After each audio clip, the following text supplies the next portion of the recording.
Know that in 9/11's year of 2001, 200 Israeli people were arrested in America for being part of an Israeli spy ring. 140 before 9/11 and 60 afterwards. Many were posing as art students. How many people know that the centers, particularly one center in Florida, of this spy ring were the same places frequented by the alleged hijackers, including Mohammed Atta, in the same period? How many know that some of these people arrested for being part of this Israeli spy ring actually had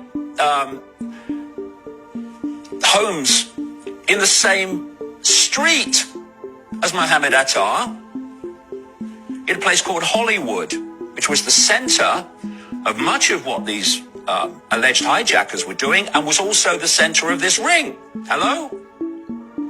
How many people know that on the morning of 9/11, a lady looked out of her apartment in New Jersey, looking over to the burning tower, the first one, and saw 5 Middle Eastern looking men filming it, high-fiving and cheering?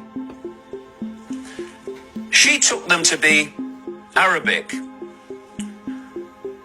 She called the police. The police eventually tracked them down. They're traveling around in a white van. They were Israelis.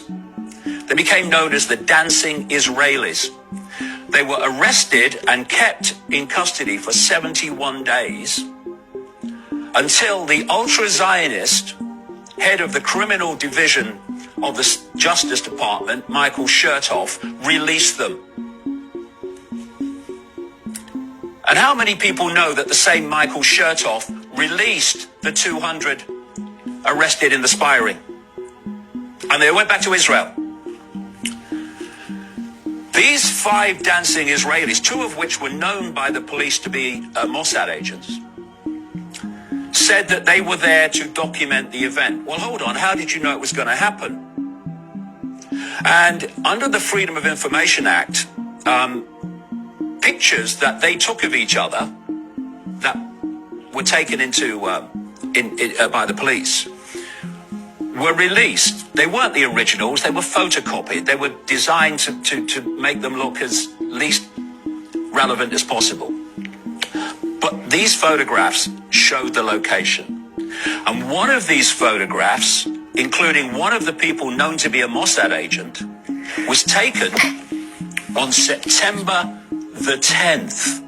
The rest on September the 11th, which supports people at the apartment block who said they saw him there with another man talking, quote, a foreign language on September the 10th. So he's there on September the 10th, and on September the 11th, they're there when the first tower was hit, filming it, whooping and high-fiving. The police then went to where these people worked, and it was a Mossad front called Urban Moving Systems, which was headed by a guy called Dominic Suter. Dominic Suter was interviewed by the FBI and said that they were going to return for a second interview. Well, before they could, he's opted and gone to Israel. Today our nation saw evil, the very worst of human nature.